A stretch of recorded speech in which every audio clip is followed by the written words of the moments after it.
Hai, selamat datang di seri video tutorial informasi.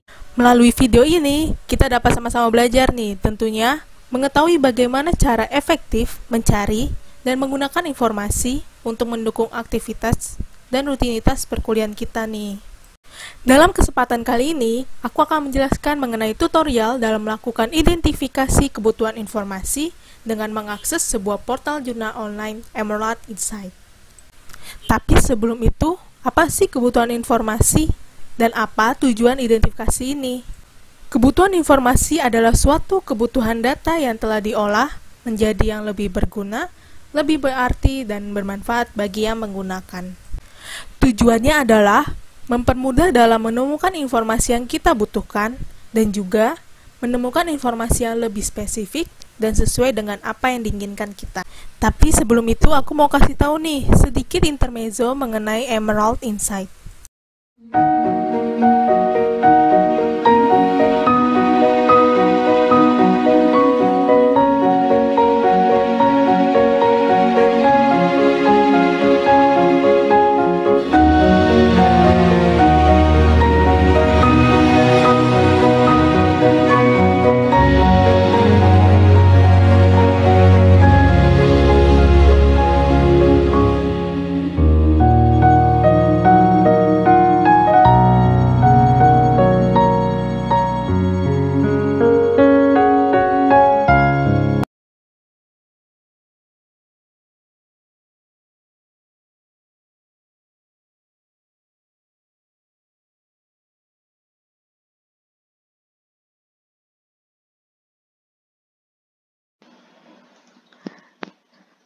Langkah pertama yang harus kita lakukan adalah mengidentifikasi rumusan masalah.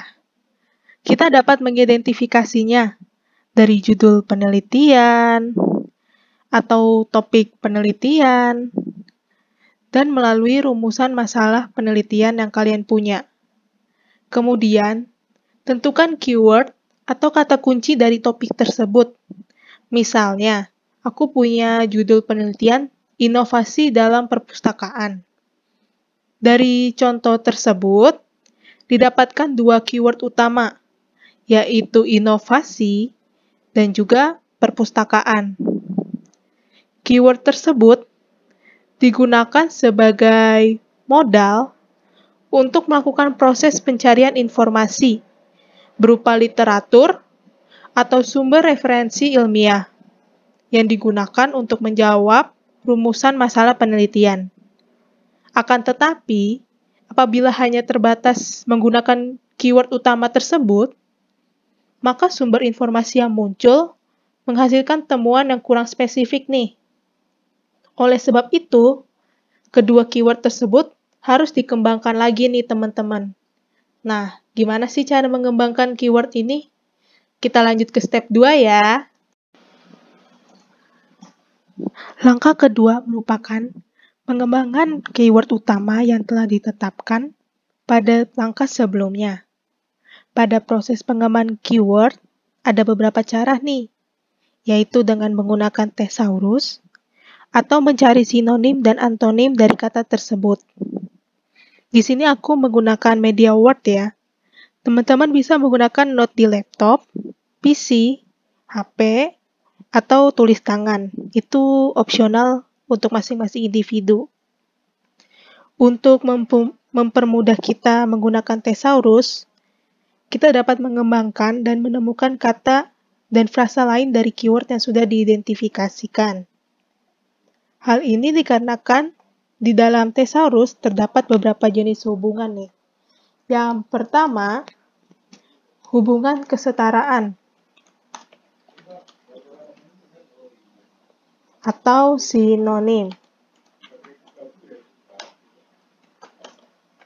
Contohnya, tadi kita punya inovasi, gunakan, untuk, atau biasa di thesaurus itu pakai GU, adalah pembaruan atau perubahan. Yang kedua ada tadi kata kita perpustakaan. Itu gunakan untuk atau GU, taman bacaan, atau bibliotek. Itu cara pertama.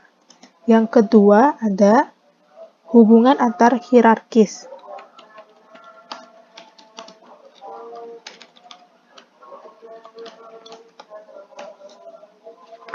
Hubungan antar hierarkis ketika satu kata ingin menjelaskan sesuatu yang lebih luas atau broader term, atau yang lebih spesifik, atau narrower term. Contohnya, kita punya kata perpustakaan sekolah. Perpustakaan sekolah mempunyai kata yang lebih luas atau broader term, itu perpustakaan. Tapi dia punya kata yang lebih spesifik atau narrower term, itu perpustakaan nasional. Yang ketiga adalah hubungan asosiatif.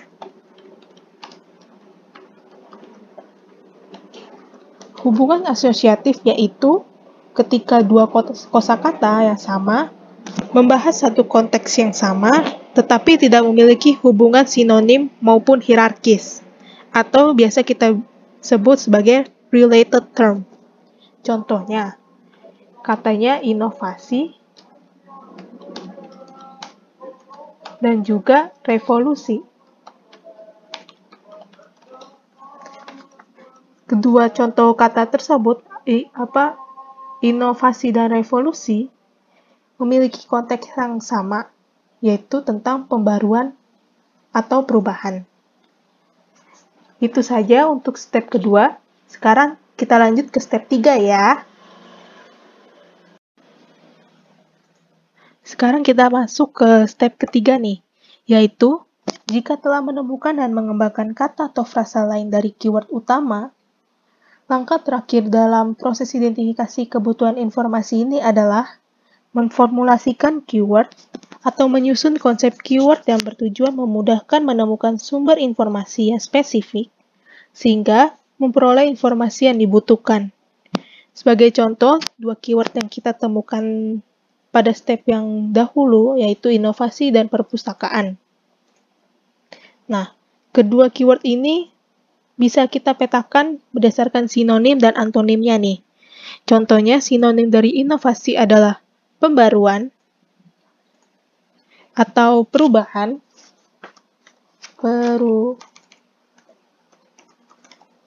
dan antonim dari inovasi itu monoton.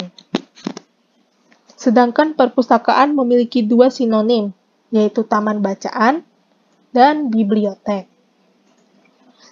Selain sinonim, kamu juga bisa memetakan keyword inovasi berdasarkan asosiatifnya atau yang memiliki hubungan dengan keyword tersebut. Contohnya, inovasi merupakan hal yang berhubungan dengan tindakan yang bertujuan untuk mengembangkan, memperbaiki, dan meningkatkan kerja atau kualitas dari semua bentuk kegiatan dan produk kegiatan, baik itu piranti keras atau hardware, atau piranti lunak atau software. Dari rangkuman dari atas yang sebelumnya, dari step 3, bisa kita rangkum menjadi ini. Ini adalah judulnya, inovasi di perpustakaan. Kata kuncinya tadi kita punya inovasi dan perpustakaan. Kata kunci tambahannya yaitu tadi pembaruan, perubahan, taman bacaan, dan bibliotek. Dari hasil pengembangan keyword yang kita lakukan, dapat dijadikan modal untuk penulisan informasi, sehingga menghasilkan sumber informasi yang relevan. Dari konsep yang sudah kita temukan tadi, untuk mempermudah mengorganisasi keyword yang telah dikembangkan, kamu juga bisa membentuk tabel query, seperti yang ada di layar ini ya. Contohnya query pertama tadi inovasi dan perpustakaan. inovasi masuk dalam pembaruan dan perubahan, sedangkan perpustakaan, taman bacaan, dan bibliotek. Tapi, pada portal jurnal Emerald, hanya bisa menggunakan kata kunci dalam bahasa Inggris nih. Caranya untuk kita bisa menggunakan portal jurnalnya, yaitu dengan menerjemahkannya atau mentranslate-nya ke dalam bahasa Inggris. Inovasi, bahasa Inggrisnya adalah innovation, pembaruan adalah renewal, perubahan update, perpustakaan itu library, taman bacaan library garden, bibliotek tetap bibliotek ya. Semuanya ini sebenarnya bisa dimasukkan ke jurnal. Keyword yang bisa kita pakai. Tapi perlu diketahui bahwa jika kita menggunakan semua, itu kan terlalu spesifik ya. Jadi bisa saja jurnal yang ditemukan itu hasilnya 0 atau tidak dapat ditemukan. Baik, sekian itu saja untuk step 3, kita lanjut ke step 4 ya. Nah, setelah kita selesai memformulasikan keyword, sekarang kita lanjut ke tahap berikutnya, yaitu melakukan aktivitas penerusan informasi dari formulasi keyword yang didapatkan pada tahap sebelumnya. Di sini sudah tersedia halaman awal dari portal jurnal Emerald Insight. Halaman ini merupakan tampilan portal jurnal Emerald yang akan kita gunakan untuk melakukan aktivitas penerusan informasi. Kita bisa melihat tampilan awal portal jurnal ini sudah menyediakan menu search box di sini, yang merupakan salah satu dari desain penerusan informasi. Dan search box ini merupakan basic search, di mana kita hanya bisa mengetikkan satu keyword untuk satu query. Contohnya kita melakukan basic search dengan kata innovation at the library. Kita klik enter.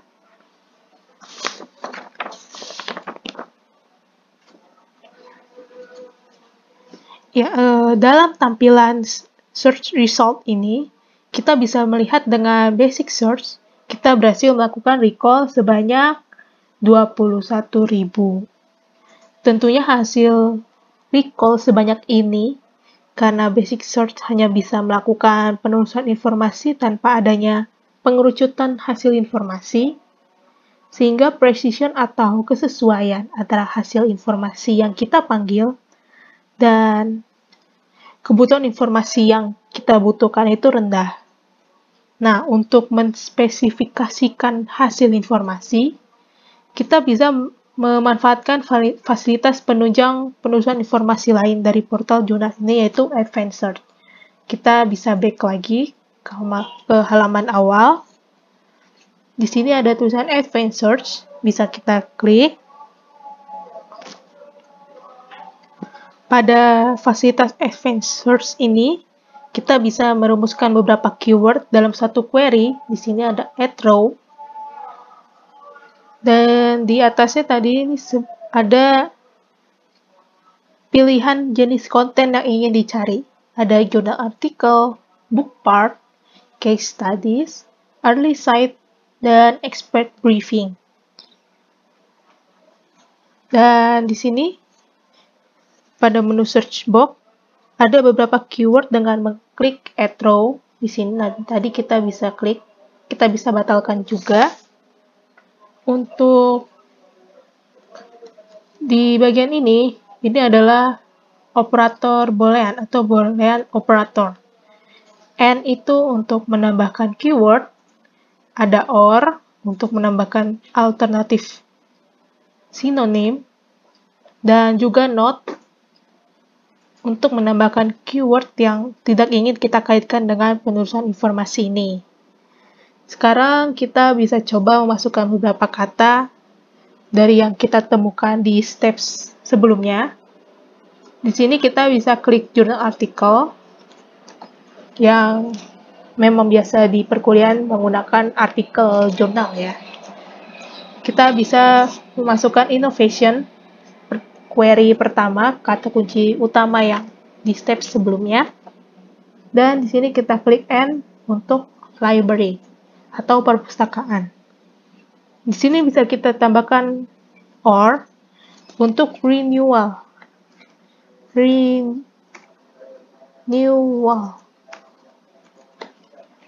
Dan di sini kita add row lagi dengan note yaitu monoton.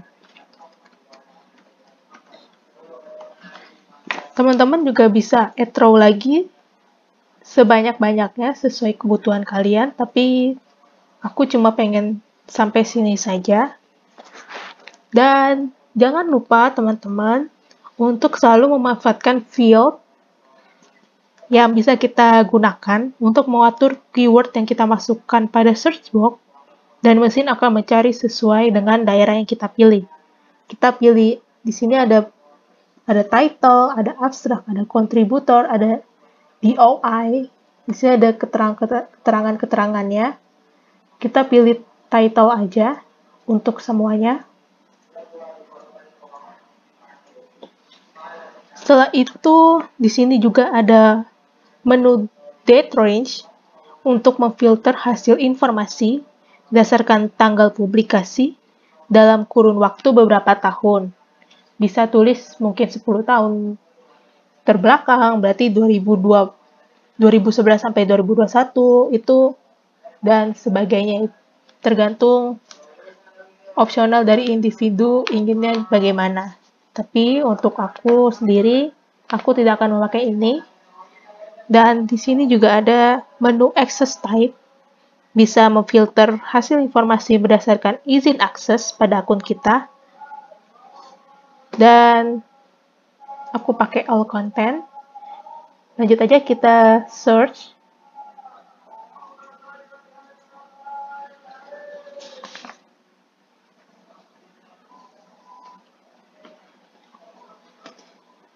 Seperti basic search tadi, tampilan pada search result yang menampilkan hasil penelusuran kita menggunakan keyword. Dengan menggunakan advanced search ini, kita menghasilkan recall sebanyak 167. Terlihat perbedaannya ya, di mana hasil recall menggunakan basic search lebih banyak daripada menggunakan advanced search nih. Sedangkan precision yang dihasilkan lebih tinggi jika menggunakan advanced search, karena hasil informasi yang keluar lebih spesifik sehingga kesesuaian dengan kebutuhan informasi kita lebih tinggi. Selain basic search dan advanced search, ada pun fasilitas atau desain penelusuran lainnya yang bisa kita manfaatkan dalam portal jurnal ini, yaitu browse. Di bagian atas ini adalah browse. Ada browse our content di sini. Fasilitas browse ini kita bisa melakukan browsing berdasarkan jenis konten, ada book and journal, case studies, expert briefing, dan open access. Kita klik di bagian books and journal ini.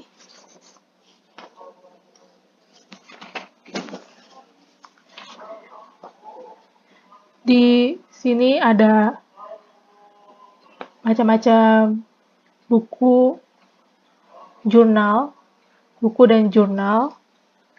Di sini bisa kita lihat page-page-nya. Di sini ada refine by title, A sampai Z, kemudian filter subject.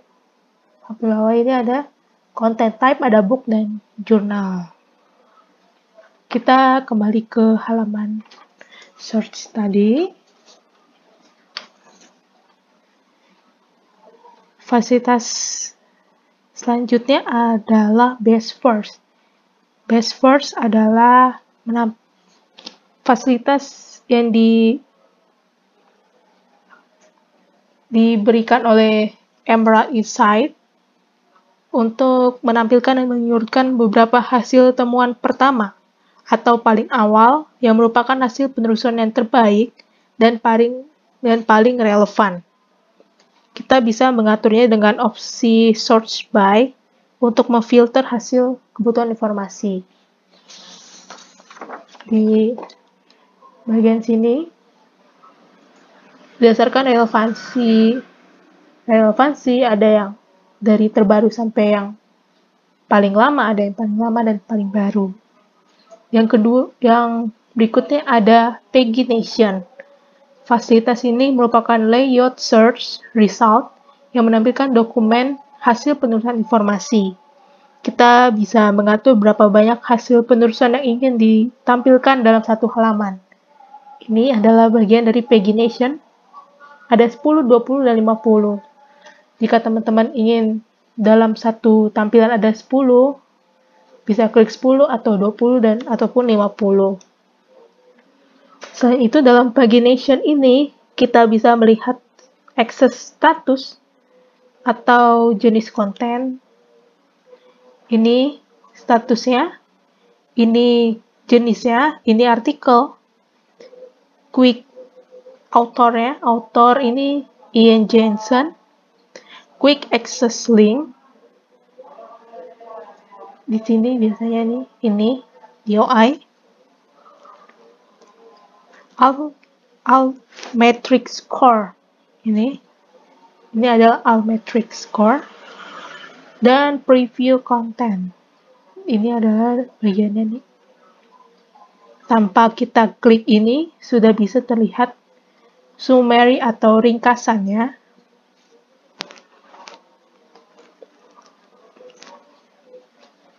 Dan yang selanjutnya adalah faceted navigation, yang merupakan fasilitas untuk melakukan refine melalui penambahan opsi spesifik dan relevan pada halaman result, sehingga hasil penerusan informasi yang terpanggil menjadi lebih spesifik. Ini ada bagian access, only content I have access to, atau only open access. Dan juga ada tahunnya, ini ada last week, ada last month, dan seterusnya. Dan juga ada artikel saja. Dan yang terakhir ada actionable result. Fasilitas ini merupakan tindakan yang dipilih oleh pengguna pada hasil informasi yang ditemukan. Misal nih, kita klik di sini. Di sini ada PDF, kita bisa klik.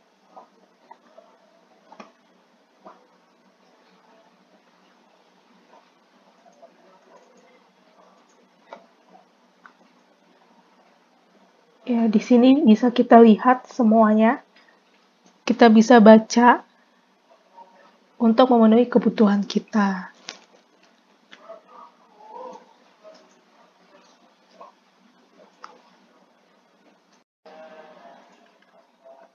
Nah, setelah kita mengetahui nih fasilitas-fasilitas apa saja di portal Juna Emerald Insight, kita sudah semakin dekat dengan precision yang tinggi nih.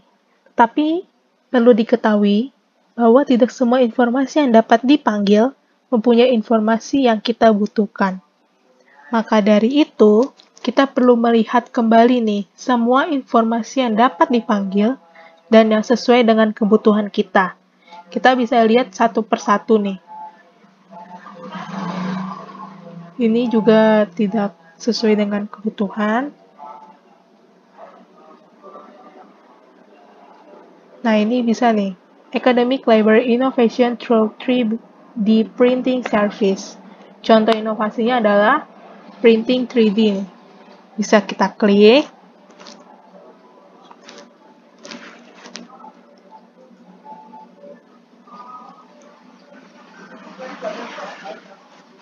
Nah, setelah kita sudah menentukan dokumen yang diinginkan, kita bisa memilih berbagai fasilitas mendownload, seperti ada versi PDF, atau di sini ada reprints, dan juga ada versi .ris di paling bawah. Ini dia. Tapi ada lagi nih, terkadang di sini ada juga versi PDF.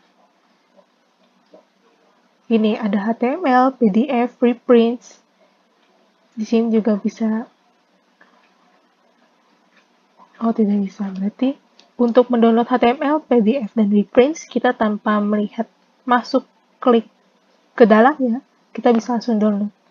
Tapi untuk bagian .ris, kita harus masuk ke detail sini, baru mendapatkan .ris. Ya, berdasarkan penelusuran informasi melalui query dan eksplorasi dalam melakukan portal jurnal Emerald Insight, dapat diketahui bahwa portal jurnal ini cukup mendukung sebagai referensi dan untuk kajian dalam bidang ilmu perpustakaan dan informasi.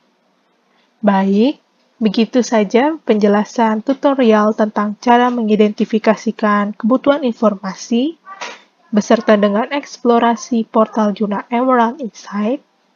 Maaf jika masih terdapat banyak kekurangan dalam video ini, karena tidak ada manusia yang sempurna, kesempurnaan itu hanya milik Tuhan semata. Semoga video tutorial ini bermanfaat bagi kita semua. Sekian dan terima kasih. Sampai jumpa di video tutorial selanjutnya.